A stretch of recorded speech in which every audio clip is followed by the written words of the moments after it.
This is an SM Media production.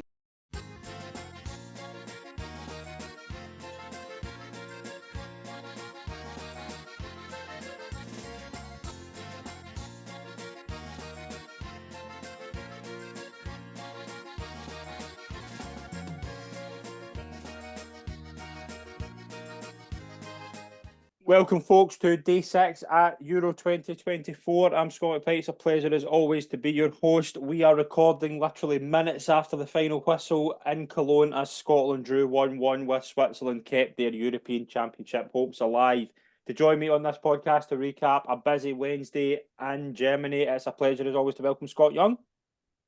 Yeah, no, happy to be here. I'm in a better mood than I thought I was going to be coming into this pod, but no, it was a game that wasn't a disaster, but we'll get into it, but I think we could have got more from it. There is a lot to discuss, and it's a pleasure to welcome for the first time on the show, Daniel MacLeod. Aye, good to be here, guys. The only one here not Scott, but it's mixed feelings after that game, but a really good day of the Euros. Scott, we did a podcast this morning on a different subject, and I told you off air I was very, very pessimistic getting into this game. That changed during the game. I thought overall Scotland were the better side for the first 15, 20 minutes. And then, obviously take the lead really well worked goal, I thought. Brilliant counter. And we've spoke a lot this season about pods we've done. You have to be compact at the back, especially if you're holding a 1-goal lead and needing a result. That is borderline criminal what happened with the Switzerland goal. Now, first of all, it's a great finish. We cannot take anything away from that. But it is complete blasphemy. That's the best word to describe it, to throw a goal like that, because it is so poor. It's so slack. You cannot, we've said it a lot over the past few months about different games we've covered. You cannot be that slack in those games because you get punished. And Xherdan Shaqiri scores I think that's his sixth straight tournament he scored in. You can't do that. You can't get punished the way they have. Overall, it's a good point. I think we'd all have taken a point at the start of the game, but I can't help think again it should feel better. Yeah. I mean, we all went into the game thinking, we all knew our weak point in the team was Anthony Ralston. And let's be honest, he shouldn't be there. It should be Aaron Hickey or Nathan Patterson. Speaking honest, he's third choice right wing back. And he's started 8 games for Celtic in all comps this season. And he's not a wing back. And he's not a wing back, he's a right back. So on that hand, I do feel sorry for him to an extent, but you can't do that, especially when you've got quality like Shaqiri and the other team that's gonna punish you. It was so slack, it was lazy. All he has to do is take a touch and see Hendry next to him and just pass it to Jack Hendry, but he pass it behind him. Shaqiri takes advantage of, whips it top corner. It took the wind out of ourselves, definitely, because we were the better team. Switzerland were kind of starting to get into it before they scored their goal, but we were overall the better team in that first. Overall, in the game, I think we were the better team. But it's a criminal goal to concede, and you make a mistake like that, you're going to get punished, especially against quality. Daniel, I really thought first 20 minutes Scotland were retaining the ball really well. I thought they were countering pretty well. We'll get into the defence later on because I do think it is a massive, massive concern, and it has been a concern probably since Jude Bellingham ripped it to shreds at Hampden. Like, it's been woeful since then. But again, similar to what I've just said to Scott, it's Scotland held the aces for that start. It was a very, very good, well taken goal. Like, the difference of having Gilmore in who can get you up the park. Like, McGregor does well to play the pass through. McTominay, a good shot on target, gets a little bit of luck. To be from there to then 10 minutes later just be completely on your on the back foot again because of it's just poor. And I don't want to come on here and be negative because it is a good point, but I just can't help but feel we throw away silly goals and you can't do it. Yeah, it's a really disappointing one, to be honest, Scott. I agree. It feels like it could have been so much more tonight. Just with with the game as a whole, I didn't think Switzerland were all that special. I felt there were so many times in the game we could have pushed and maybe really got something. But yeah, I think the players got a real boost coming in from the atmosphere at the start of the game. They obviously had so much to play for, but I was worried going in about the confidence, about the heads maybe going, because it was a bit of it's a humiliating loss, 5-1, opening game of the tournament, everyone watching. It could have really knocked the heads. Did start the game well, good tempo. The goal was brilliant, Robertson charging up. We got late runs from McGregor and McTominay. Yeah, as you said, a wee bit of luck. But you think, it's a dream start. Clark, the fans, anyone going in, if you're going to say, oh, we're going to score 15 minutes into the game, Switzerland go 1-0 up, anyone's going to bite your hand off that. No, I don't think I did. I definitely didn't expect it myself. To get yourself in that position, you're expecting a massive confidence boost. I thought we'd maybe take a bit more control of the game, keep the ball moving around, start playing a bit like ourselves again, because the whole year of 2024, we've not played like we did in that qualifying run at all for me. And then it seemed that the defence in general, I felt it looked really uncomfortable on the ball after that point. After the goal, it looks like we really struggled in playing out. There were a few times that went out of play. Ralston, as Scott mentioned earlier, he didn't look comfortable on the ball at all. I think in general it's a weakness in his play. I think Hendry, there was a couple times was a bit shaky, and then the goal itself, oh my goodness, it was absolutely horrid. Grant Hanley initially puts a terrible ball out, and then I think Gilmore maybe makes a wee mistake, and as said earlier, Ralston, it's almost comical the decision to play it there and just the actual execution itself. It was really disappointing. Scott, we'll probably talk a lot about. I don't want to be too negative, as I say. Look, there is it is a good night, to be honest, because I think any sort of point is something to be positive about. I just thought after that, though, the passing, particularly from the back three, as Daniel mentioned, was absolutely atrocious. Like, really just. Switzerland weren't great in the ball either, and obviously Rodriguez picks up a booking. He looked to me like a target area. If I was screaming at Clark at half time, get somebody on to really attack him. Angus Gunn, we criticised on Friday night for a few of the goals. I think he makes a big save just before half time. It's a massive point in the game. That goes in. I think it is just similar to what we see on Friday night. I think that would have killed the spirit in the side. But Scotland come out second half, and I thought were pretty good. I thought again, just keeping the ball well. They have chances. McTominay taking corners. If I ever see that again, I'll stop watching Scotland. That has to go. That is a nonsense. That's Harry Kane for England years ago. If you remember that, Harry Kane used to take corners for England, and it was ridiculous. I don't get it. You think your only real goal threat is taking corners. You're eliminating a real option in the box, which again is a problem. But overall, Scott, second half, Switzerland had chances as well. Let's not say Switzerland. Scotland's defence was so ropey though that Switzerland will always get chances. Hungary will get chances on Sunday night because that defence is a massive, massive concern. But overall, Scotland, it was just much improved. I think that wasn't going about a lot. It was just a different performance. It was just a lot better. It was a lot more positive.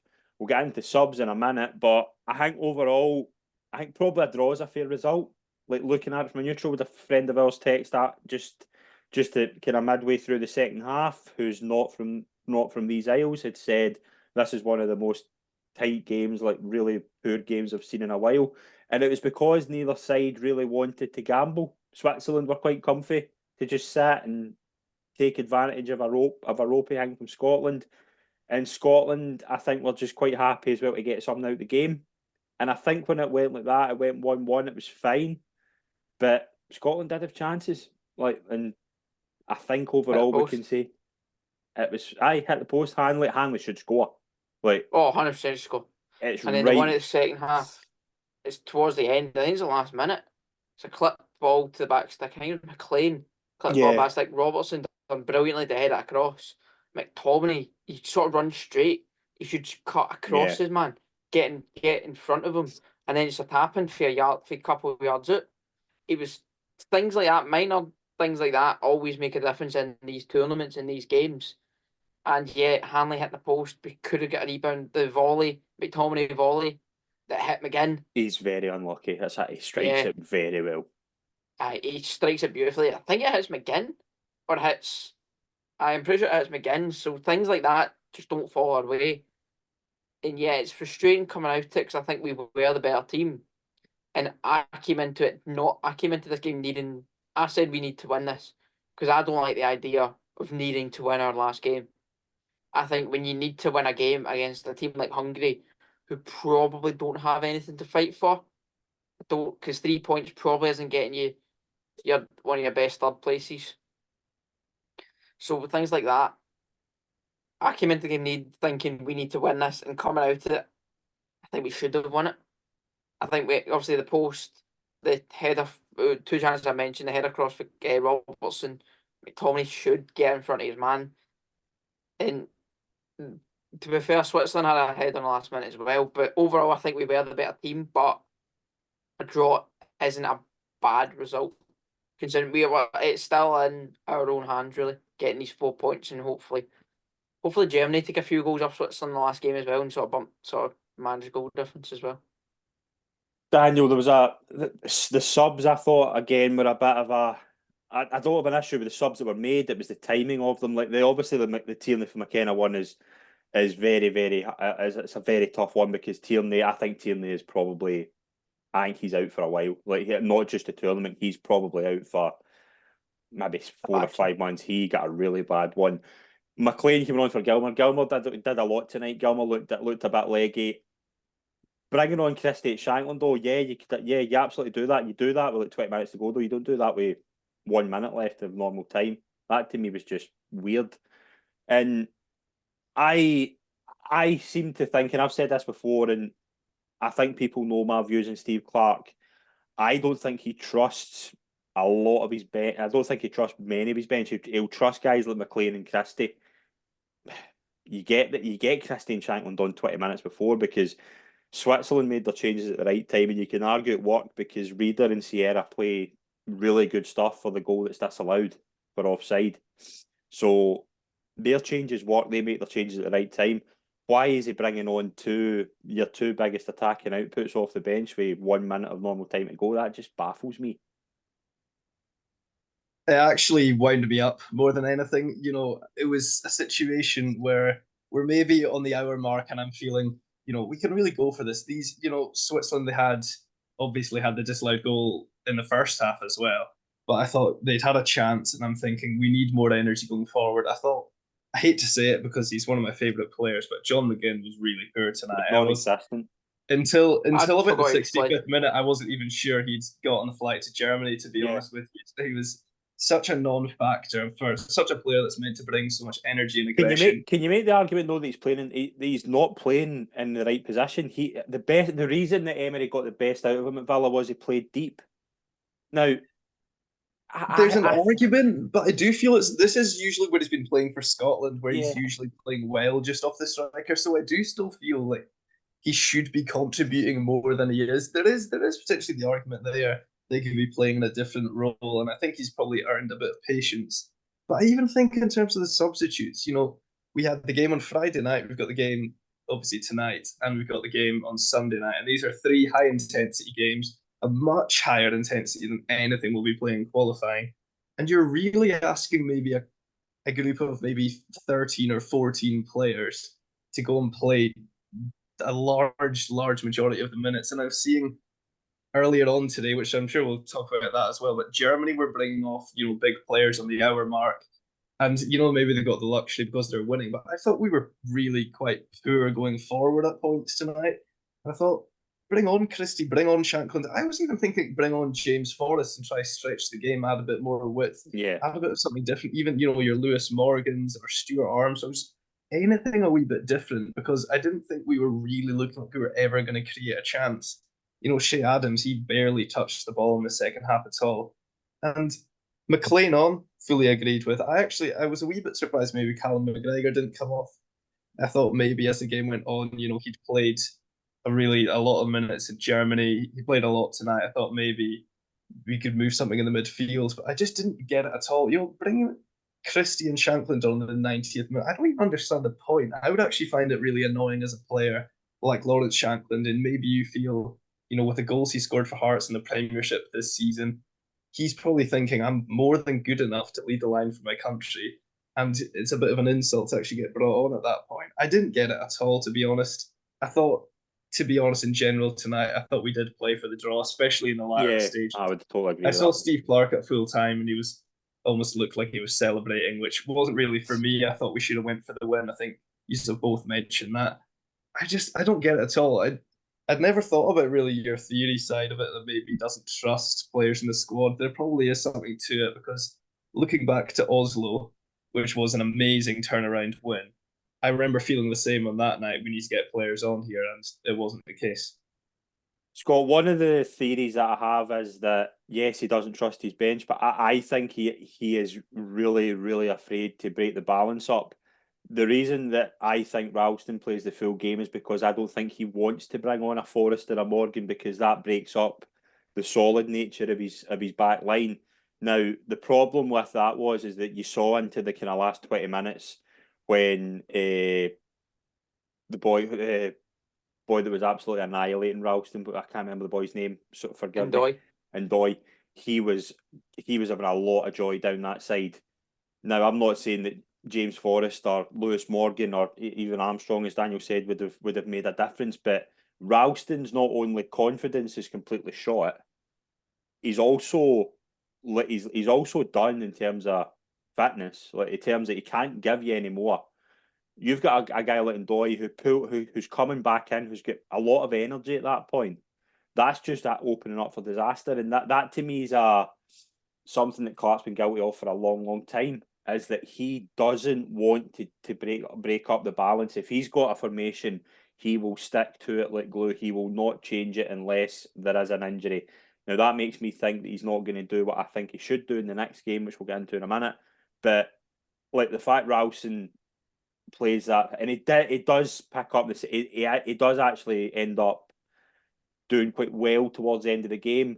But at half time, you're looking at him going, his confidence is completely shot. Anytime he was on the ball, he was a bag of nerves. As well. Yes, and like Switzerland were using that.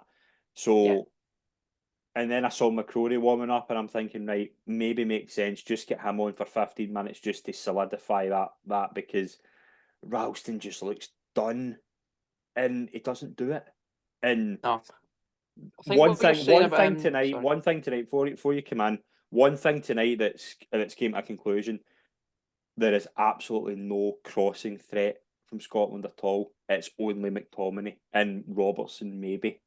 Like that's why McTominay's taking the corners, because there's no way of getting crosses in. Now Hungary are quite a physical side, so probably you're not going to be able. Hungary will be quite open in the last game because they're going to have to be, but I just think there's very little in terms of crossing ability in that side, and that's a massive worry for me for Sunday. I think the issue, but I think what you're saying about him not changing formation is correct, and what you're saying about Sunday, I'll sort of come in now. I said to you before we came on air that when Tierney went down injured, I turned to my dad and went, "We'll know exactly the type of manager Steve Clark is right now, because any manager with a set of balls would bring Ryan Christie on or James Forrest on and go 4-3-3. Yeah. But he brings Scott McKenna on. And to be honest, McKenna done okay. I thought McKenna was actually pretty good, yeah. I thought, and I think it brought a balance. I was saying before the game, when Porteous went off, back three works. I don't think that back three works with Tierney there. I'm convinced when of that. When Porteous went off, get sent off, I said McKenna should start instead of Hanley. I text that to you when the teams came out. Yeah. I think McKenna is better than Hanley at the moment. Hanley, he was good 5 years ago. He's got a mistake in him. They've all got mistakes in him. Stefan's got a mistake in him, but I still think McKenna's a better of the two out of him and Hanley. So bringing McKenna on instead of Christie, I think was a very Steve Clark sub. Let's be honest here. I think Stuart Armstrong is one to me that screams he should be getting more minutes, because I really like Stuart Armstrong as a player. The energy he brings, he's sort of in that John McGinn role of he will run his arse off for 90 minutes and he's not the most technically gifted player, but he'll run his arse off and he's good for a goal. I would have brought him on earlier. I think what's the point in bringing up Tommy Conway? Let's be honest here. Why are you bringing him up for the under 21s if you're not going to use him at all? I don't think I saw him warming up. So I don't see the point in bringing him up. What he called Lewis Morgan up when Dykes went out. What was the point? It'd go back to your theory of him not trusting a lot of these players. And it's just frustrating when you look at the quality. Like someone like Shankland is good. If ball falls to Lon Shankland in the box, 9 times out of 10, it's going to go in the net. I did a thing when we launched the Patreon just before Christmas, right? And it was predicting the squad, and there was only 23 players in it at that time. There's 20 in this. Yeah. Like, the only three that aren't one of there them was, I'm assuming one of them was Lyndon Dykes. No, the other three that's missing out are Hickey, Patterson, and Dykes. Yeah, exactly. Like, that tells you as well, he has a set mindset. Actually, I'll tell a lie, Gordon was in it instead of Kelly, I think. But outfield wise, it's pretty spot on because Aye. And Daniel, next game, obviously Hungary we'll get into in a minute, obviously lost to Germany. So Scotland know what they have to do, win the game, and you're probably through. I know obviously it depends on third place because I think the goal difference, I think Switzerland have secured second place tonight. Hungary are obviously chasing the game, so they will have to open up. I'm generally, if you'd said to me on Friday night, you have to beat Hungary to qualify, I'd have taken it in a heartbeat. And Hungary will be chasing the game as well. I really hope that tonight they improve again because I think tonight there's positives to take.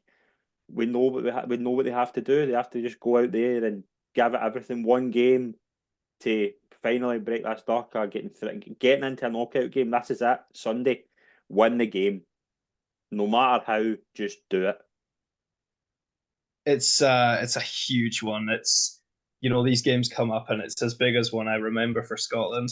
I watched Hungary today. I've looked at, they've struggled a wee bit. I think they lost to Ireland in one of the pre-tournament friendlies. There's quality in the side, though. Dominic Szoboszlai for Liverpool's obviously a top player. He's got a lot more technical quality than I think we have and more attacking threat. There's obviously the big boy Adam, who's been taking a lot of the headlines, maybe for his size and physicality. Hopefully not too much speed. It's nothing. You can't really say that much more than it's just an absolutely massive game. You said, on Friday you'd have taken a draw. Absolutely, I would have as well. I thought tonight, I was telling everyone, I was thinking it's going to be 2-1 Switzerland tonight. I really didn't have a lot of hope. A bit of pessimism was really kind of come in.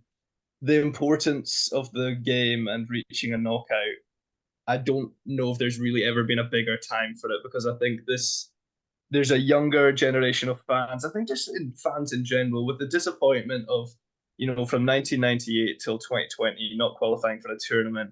It's such a long time that it creates so much negativity and animosity towards the team that I think, we can maybe give Euro 2020 a pass because it's the first one back. It was a difficult group. We didn't get through, but I really think the failure to do it again, I feel like the great buzz that's been around the Scotland team would sort of dissipate. I'd love to say I was really confident that we could go and do it, but I just feel our record in deciders historically, it's gone to the last day a few times. We've not managed. And even in recent years, you look at the likes of the Ukraine game, even Spain away, these games where you're really banking on needing a big performance to step up. I feel like we've not managed. So I think we've got to prove a lot of doubters wrong in the game. I'm not terribly confident, but like you said earlier, it's in our hands. This is the time to go put in another improved performance, get to the level that I think the players are more than capable of reaching. And I do feel the confidence is back from tonight. So you never know. Scott, in terms of literally Sunday, it is a case of go and win. I would love go and play a 4-4-2, put Shankland and Adams. I won't do this, but I'm just saying if I was Steve Clarke, 4-4-2, you don't need to play a back five now because Tierney's not there. Play a 4-4-2. Don't play Ralston because I think you need some sort of solidity in there, and I think 2 games he's kind of done, to be honest. even if it's a McCrory or you play McKenna, whatever you do, play a 4-4-2, play it flat, and go and win the game. And that is all you need to do. Like, I'm old-fashioned Scottish, go and do that. It's that simple. Go do that. Hungary will open up. Stop Szoboszlai and you'll win. That sounded very 1970s, but I'm right. I know I'm right. That you in your football manager mode then? Yeah. You don't need to play that. You don't. The Yeah, back five. The back five is only there to fit Tierney and Robertson, and you don't need to do it now. Who are your wingers then? If you get no wingers, Well, he's not. He's played a narrow four. You don't. Maybe not. Maybe you got a Diamond then. Maybe yeah. You maybe Diamond's your best option. Well, Adams can peel back. You can maybe move Christie or something. You can work something out. Do you know what I mean? Like, Aye. but you can probably play a Diamond. Yeah, I'm telling you right now, I'm not massively keen on playing McGinn because he to me has been a man down. Now again, The thing with McGinn, even when he's hopeless, he's always good for a goal. You can always rely on him to get a goal. Like, I remember some of the qualifying games, he wasn't good at all. I remember Cyprus at home, the first game. I thought he was pretty poor, and he put us 1 up. So John McGinn, he can always I like to use the word reliable when it comes to. I think reliable is a good word to use in football. Something reliable, that's the best it can be, really. And John McGinn's reliable when it comes to Scotland. He's reliable, his performances, his goals, that kind of thing. So I don't think you can drop McGinn. I think obviously Tierney will come out. What I would do, I would take Tierney. Obviously Tierney's coming out and go 4-3-3, and go a front three of Adams. I'll say Adams up front with McGinn and Christie, sort of circling him. You midfield three of McGregor, McTominay, and Gilmore, and then in your back four, I would go McCrory. I'd go McCrory, Hendry, McKenna, Robertson. That'd be my honestly gun and goal. That'd be how I'd line up. But it won't. He'll line up probably with the team. He'll probably line up with the same team, just McKenna instead of Tierney. That's exactly. I think that's what will happen. Yeah. Right. Obviously, we have 2 other games on Wednesday to cover. Germany about to place into the knockout stage with a relatively convincing 2-0 win over Hungary. Hungary really showed up, I thought, and gave a good account of themselves. But Daniel, in terms of Germany, again, it's really slick a lot of the times. I think Musiala put out a tweet. Musiala, just to me, somebody that loves the Bundesliga. Finally, everybody's beginning to see what I've been saying all season. This boy's special. Like, he is. The way he can glide past a defender is something that I just love. I love when players just have that confidence, and his finishing's no bad either. Takes his goal well. It's a good finish. Gundogan makes it 2. Daniel, I don't even think this Germany team's out of second gear. Like, that's the scary thing. That's what I felt today. I felt against Scotland, you can sometimes maybe make the concessions that we didn't have a particularly good game. And I think everyone was so focusing on sort of disastrous start that we'd had. But to be honest, I was sitting there watching that game and I was genuinely quite mesmerised by some of what I was seeing. I thought Germany, in these 2 games, I think they've been absolutely brilliant. Going into the tournament, there were a few people who were saying, oh, Germany, they're actually, they're a bit finished and things like that because they haven't done well in the World Cup. Looking at their squad, it's absolutely unbelievable. In every position, they seem to have sort of world-class players or players playing at the very elite level. I thought today Hungary really put up a bit of a fight. It was quite worrying as a Scotland fan because Hungary really kind of stopped them playing for a bit. Maybe, I don't think it would be really hard for Germany to go from winning 5-1 in the opening game to then go and match that in the second game. But I was still really impressed. I think they've got to be one of the contenders. I think you should probably agree with me. Out of all the teams I've watched, they've been the best so far. Like you say, Musiala, wow, he's been an absolute pleasure to watch so far. I'd only seen bits and pieces of him, some Champions League, the odd Bundesliga game. I remember the first time I really got a proper sight of him was on that last day Bundesliga decider where Dortmund lost the title. It would have been Tuchel won the league. Yeah. The last day, 2023. And he scored that winning goal. And oh my goodness, it was unbelievable. Just, like you say, gliding past players with ease. I remember hearing about Dennis Bergkamp that if he played in the snow, he wouldn't leave footprints. And I feel that's very true of Musiala in this tournament. I think he's been so good to watch. I thought Kroos tonight this afternoon even. Kroos was brilliant. He's such a Rolls Royce of a player. I think for anyone who plays in the midfield, you've just got to watch that performance tonight to know how to run a game because he's sitting deeper, but it's like every single pass seemed to be right. He was seeing things maybe others didn't. It wasn't just safe options. He's playing long diagonals to open up the play. So with him, you've got Gundogan in there who's being able to make late runs into the box. He's a bit of an all-rounder. You've got the talent of Verts. You can have Kai Havertz dropping in. Oh, they've just been so good to watch. And to be honest, long may it continue. I'd love to see Germany in their home country go on and keep this style of performances because the actual brand of football itself, I watched England and France the last week and they've been quite dull in their manner of victory. Germany, there's been a lot of passing football, but there's also a lot of expression and a high tempo. And yeah, long may it continue. Great side. Yeah, absolutely. Scott, I do think we need to give a bit of a shout out to my favourite player in the world, Joshua Kimmich. Very, very solid performance today. Just really, really impressive. Just does it without even knowing he's there. Like, that's what I love about certain players like Kimmich is you just don't really notice him and you just look at his stats. You notice him more when he's not there. Yeah, that's the thing. Yeah. But I think we've got to say about Hungary, I think today they really showed a lot. I thought Szoboszlai looked a lot more into it. And this Hungary side are a threat. They are capable. The boy Kerkez, I think, is a good player. He looked really, really good tonight. I can see him being another season in England and he could be a big, big player. He could go to a top 6 side. I think he's that good. I think, though, with Germany, you just look... The one problem area for me, and I never thought I'd say this, is Neuer. Like, yeah, he's the one problem area on that side for me. Yeah. Free kick, he should easily catch, but he kind of parries it, then he kind of makes an arse of it, slightly kicks it away. But yeah. Well, even if, like I say, he decides to drop Neuer, they've got Ter Stegen on the bench, so I think that's fine. Yeah.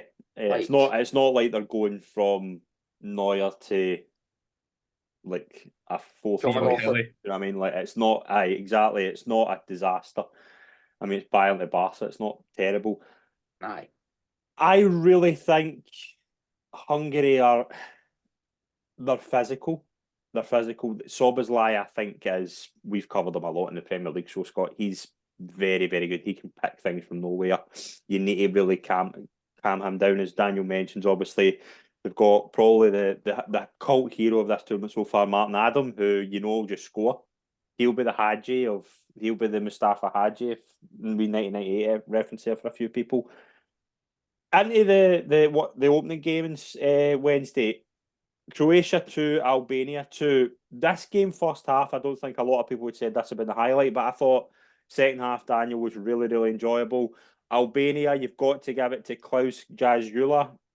Gives the own goal away for Croatia, but then makes a real hero of himself. I think only Anthony Ralston would have been a bigger hero tonight if he had somehow scored a winning goal. I really like Albania, like just the way that they didn't give up. It would have been easy for them to kind of just throw the towel in when Croatia went 2-1 up. We'll get into Croatia in a minute. I think Albania, though, I've been so impressed with just the way they've conducted themselves. They're not the best side. They don't have a lot of quality, but they're not going to give up. And that's what I like about tournament football, is that you've got these sides that can go and match a side like Croatia and come away with a point. I think they'd had to be one of the more unfancy teams going in.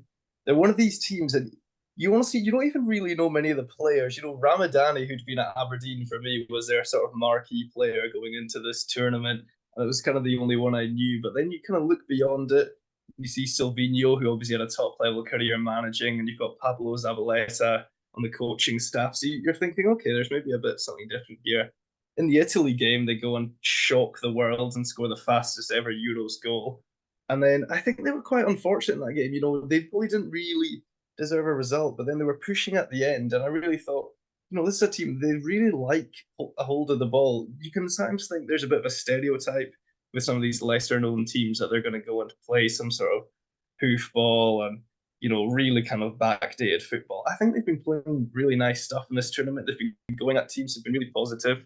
I was seeing today that while they were winning the game, if they were to have won today, that it would have been the biggest upset in Euros history because it was the biggest disparity between the two teams in the world rankings, which really goes to show the level of performance, because I think a draw was a fair result today based on kind of the whole reflection of the game. but they looked every bit as good as Croatia. You know, in the game when Croatia go and they get the 2 goals in quick succession, that can so often kill teams. So you could end up really under the bus at that point. But they kept playing good football. They kept going for it. And I thought the goal was just an excellent team move. It was one where every player seemed to do it right. A ball into the winger, and the winger, he took his time. He was just stuttering away, manages to beat his man, puts in a great ball across, and a brilliant finish by the man you mentioned, who I'm not going to attempt to pronounce his name because I've been hearing it all day and haven't quite managed to echo it myself. But he had a really good game. It was an excellent finish. And just a couple of minutes later, I thought they could have went and won the game. It was a great one. I love these sort of upset games, or maybe just the ones that no one going in has any interest in, and then you watch it and you're like, yeah, I feel so rewarded for turning that on. Scott, one thing about Croatia that really jumps out at you is that they kind of look a bit of a busted flush. Like, they don't really convince me anymore. Like, you can tell they look a bit past it, don't you? Like, I don't see them qualifying now. Like, I don't see them beating Italy. Like, I don't. No. I'm very intrigued to see what when happens tomorrow when with you've got Spain a and Italy. combined when your midfield's got a combined age of 100, you're not going to do much. Nah. Like, I mean, I love Modric. Modric is one of my favourite players ever. But I mean, just he's 4 years older than Kroos, and Kroos looks a better player. And I'm Kroos more is retiring, convinced. I'm more and convinced now Modric than is ever. Modric is playing. I'm more convinced now than ever that the reason he's been able to do quite well at Madrid is because you've got Camavinga, you've got Tchouaméni, you've got Valverde, who will cover a lot of ground for him and kind of protect him with their energy a bit. That's not happening here, as you say. I will say, I want to give a shout out to the boy who scored the goal and the own goal. I'm not, as Daniel said, I'm not going to try his name. Klaus He had one of the best Januzula. Let's go with that. You can say that, won't he had one of the best bookings in the history of football in the last minute. Yeah, I actually thought It's of the best booking I've ever seen. It's good, isn't it? It's up there with Stephen O'Donnell and Jack Grealish at Wembley. It's Modric is run. He knows what he's doing. Modric, I think Modric run with the ball and he just wipes it. And I've never loved a booking more in my life. Obviously, I was watching last 5 minutes. It was a great last 5 minutes. Yeah, because it was like a basketball game. it was. Because both teams had no midfield. Both Albania teams were shattered, have so a just back golden and forth chance between in them. the last minute. Like, they have a golden I chance know. to win it. Like, that would have been the story of the tournament if they'd been able to It's do just a that. better touch. It's a better touch would have been great, yeah. Yeah. But I mean, I think as Daniel said, a draw probably was a fair result. And yeah, I've been quite disappointed with Croatia. I don't think they'll beat, as you said, I don't think they'll beat Italy. But depends where that game goes tomorrow. If Italy-Spain draw, which isn't out there as a possibility, then there's only 3 points. There's only 3 points in it between them all. Yeah. So it wouldn't be against the realms of possibility, but I'd be very shocked if either Croatia or Albania went through as one of the best third place teams. We will get into the other game in Group B at the end of this. We'll preview what's happening tomorrow. We will start Group C, 2 o'clock. Slovenia against Serbia. Daniel, Slovenia, I thought actually did okay against Denmark. I think a lot of their kind of stuff goes through Benjamin Sesko, who Scott will tell you I'm a huge admirer of. I think Serbia will win this, and I'm going to go Serbia win. Both teams will score. I think Sesko got off the mark. What do you think of Slovenia, Serbia? How's it go? It'll be so tight. I thought Serbia were actually really good against England. I genuinely think they were the better team, and that's not even with a tinge of bias. I thought they kept the ball way better. I thought they defended really well as a unit. They were just maybe unfortunate to lose the early goal. Slovenia were good against Denmark too. I think, well, it could so have a draw written all over it. To be fair, I think it's good. I think it could be one of the weird, random, exciting games. So I'm going to go with a 2-2. Scott, Slovenia, Serbia. I'm going to give you a wee bet here. I don't know what prices you'll get. Sesko and Mitrovic both to score. I'm agree with Daniel. I think in terms of the fight, I think it will be a lot of goals. But I'm going to go something mental like 3-2 or 4-3 to Serbia. Something mental like that. We need a game like that. Although the tournament's been really good, we just need a goal fest. We need like a 4 each or something just to just give us something like that.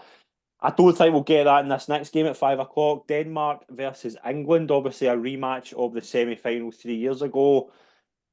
I don't think either side were brilliant first game. I think, yeah, obviously England came away with 3 points. I'm keen to get Scott's thoughts on a certain player keeping his position in midfield in a minute. But in terms of England, Daniel, where are we at, and can they secure their spot in the knockouts here? I do think they will. Unfortunately, I think it's the sort of game that I can just see the exact same thing happening, like a 1-0 or like a 2-0 for England, where it's maybe they show a couple of signs of how good they can be or how good their players can be, but ultimately just a really kind of slow game that you really don't feel rewarded for watching. I think they've got so much quality in the team, but they're just they've just been quite stuttery. I feel generally when I watch them, no matter what tournament it's been since I've been alive, they've never really seemed to have a lot of flow in their play. I think Denmark, they were quite good against Slovenia. Great moment for Christian Eriksen. Yeah. I can see England advancing. I'm going to go with a 2-0 win. I'd love to see Denmark go and get revenge for that Euro semi-final. I mean, that was a brilliant game. So if there's anything close to that well worth a watch. Scott, what price are you giving me that Trent Alexander-Arnold scores? It will happen because it's me. But I think it's wild. I keep saying this on the report, folk get bored of me saying this. But you've got the best right back in the world, and you stick him in midfield to help out a 33-year-old Kyle Walker. Jinky was poor first game. Like, On the ball, as I said this at the time, on the ball I thought he was alright because he's a very good on the ball football player. But he had no awareness what was wrong about him because he's not used to playing there. He's used to seeing things coming from one side and coming from in front of him. He's no used to folk coming from behind him, and that's how Serbia got the best chance of the game. Mitrovic nicks the ball off him and he fires it just by the post. I think Pickford probably had it covered, but I still think it's wild that Trent. I think a lot of folk are seeing what I was saying before the tournament that Trent's no midfielder. No, I would play Manu or Wharton. Wharton's not going to play, but if he's going to play MD or Gallagher, I thought Gallagher was fine with his energy. I think Gallagher's the best option. Or do you what some folk have been saying? Stick Bellingham back, put Foden in the middle, put Gordon at wide. Yeah, I would. I would have said that openly. I don't think you need to play two sitters. Like, I'm not calling Trent Alexander-Arnold a sitter, but you know what I mean. I don't get this of having to play. You can play Rice there, and if Bellingham was an 8. I don't. This might sound harsh, but why does Saka have to play? Well, like, I think the general consensus was that Phil Foden was the best player in the Premier League this season, playing on the right. Therefore, he had a better season than Saka did out on the right. So it don't make more sense to drop Saka, stick Foden on the right, stick Gordon on the left. Well, the one argument I would say to that is go and watch the game back against Serbia. Saka's awesome that first 35 minutes. He's just running it, that full back. With Foden's not comfortable out on the left. I think we can all see that. Saka gives you so much in the other side in terms of width. Like I think he's probably the non-negotiable there. If it's anybody to me, if Foden doesn't fit the system, all I've heard is all week, how do you fit Foden into the team? Like, that's not for us to answer. That's for the manager to answer. He's a number 10 or he's not a left winger. He's not a left winger. He's he's more a right winger than he is a left winger. I don't know. I wouldn't be against Gordon coming in. Like, I wouldn't be against that at all. No. I do think one player I want to single out I thought was terrific on Sunday night was Gay. Like, he was very, very good. He's naturally, him and Stones work quite well together. Gay's obviously left-footed. I think he's a natural fit in there. And then we have the other game in Group B, 8 o'clock. Spain play Italy. Spain kind of blew us away, kind of first game against Croatia. I thought Italy, some of the passages, Daniel, was very, very good. I think this could be quite an entertaining game. I'm not expecting a lot of goals because Italy, I think, will be quite solid. But it wouldn't surprise me if we did, because I think we've got two quite entertaining sides here. Two very interesting teams as well, I think, because I'm not sure they're two you'd have marked as favourites going in, but yet there's so much quality in the two sides. Two probably quite contrasting styles of play as well, which I always like just as a tactical battle, just from a kind of more geeky side. I think Spain, we were very familiar with them, playing against them in the qualifiers. But I was so impressed with him against Croatia. Some of the moves. I mean, Lamine Yamal. Oh my goodness! Like, I mean, they kept So he bringing was up that he 16. was 16. I don't care if he was 26. Some of the dribbling and some of the passing, the quality Did that you was see on show Did you was see the just photo of him ridiculous at times. doing his homework today? Did you see the photo? Yeah. Like, I It's, think they need to mention they need to mention he's 16. They haven't told us enough. it's the same with Jude It's- Bellingham being 20 and really mature for his age. Oh, the Bellingham coverage annoyed me. Like, they're a 5-minute compilation of Jude Bellingham passing the ball. Like, they just shows anything else. Scott Jinks I being thought a when bit it short was- for it. Tournament, the punditry at this tournament he's sorted out, by the way. Well, I was going to touch on that, right? Because I think you both know by now, I'm not scared to say how bad coverage is in Scottish football. I've never have been. I thought tonight, David Moyes, Rachel Causey and Joe Hart, I thought they were terrific. Like, I really enjoyed their analysis. See, just people who know what football is and know how to cover it instead of finding wee silly stories. I like that. I've never seen a bigger contrast in punditry than Cesc Fabregas being so much better than Rio Ferdinand, Mika Richards, and Gary Lineker. Shout out to Danny Roll, who is excellent. Yeah, I like He's him. the star of this pund. He's the star of with the coaches on punditry, there's just I feel like it just ruins any career pundit because you immediately see that they know so much infinitely more about football than whoever's on. It was like when Mourinho had that brief month on Sky and you realised Aye. just the level between someone who talks about football for a living and someone who actually works him in at the football for a Champions living. League final. I've never Champions League final coverage on TNT was him and Rio Ferdinand, and it was so many levels. The And chalk then they and went to cheese Rio winner. Ferdinand. And then they went to Rio Ferdinand during the game. Like, you get Jose Mourinho sitting there. You got Rio Ferdinand giving you analysis. Just use Jose. And then he went to Turkey, and that's him ruined his punditry career. I think we can all agree that Neil McCann needs some sort of strepsil after tonight because I think from the word go his voice was shot to pieces. But I don't think it was too bad. I was massive when I heard Liam McLeod's voice. I was like, oh no, but it wasn't actually too bad. I just like, as I say, I just like hearing people who know football and how to like look into tactical and statistics and analytics. I just like that. I don't like this finding wee stories out of nothing. Scott, do you think Spain will be too strong for Italy? I'm not sure. I can see it being a draw because I think on paper, Spain would get more talent. But I think Split is a much better coach Yeah. than Fuente. So I think they two will balance themselves out. And I'm probably going to sit on the fence and go for a draw. Okay, well, my prediction for day 7 is that is it day 7? I think it is day 7. Serbia will beat Slovenia. England and Denmark will draw. England always draw their second game. They either always draw their second game or always draw their first. No, it's always no. They either draw their first or draw their second game, and that's going to happen here. I think Spain and Italy could be the game of the tournament. Like, maybe not in terms of goals, but just in terms of some of the passages you'll see, just in terms of some of the kind of footwork and technique, I think will be very, very good. I think they're actually two well-matched sides against each other. I think they'll both be very, very good. Or it'll be a boring 0-0 draw, because I've said that. But in terms of, we're in for a treat in day 7, but it is on to Sunday night, where we will cover Scotland's final game against Hungary.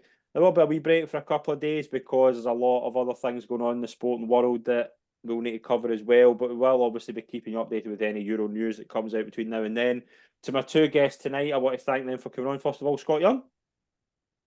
Yeah, no, cheers for having us on. As I said at the start, a better mood than I thought it was going to be going into this pod. But no, I enjoyed it. Absolutely, yeah. It's always good when Scotland give us something to talk positively about. And to Daniel MacLeod, mate, thank you very much for coming on. It's been a pleasure. Been a pleasure being with you boys, hearing your different perspectives. I'm very much looking forward to the 4-4-2 we're going to put out on Sunday. Yep. And it's going to be a totally new era for Scottish football. Absolute pleasure. Steve Clark, if you're listening, 4-4-2, big, let's go big or go home. We'll see you all on Sunday night, folks. Thank you very much.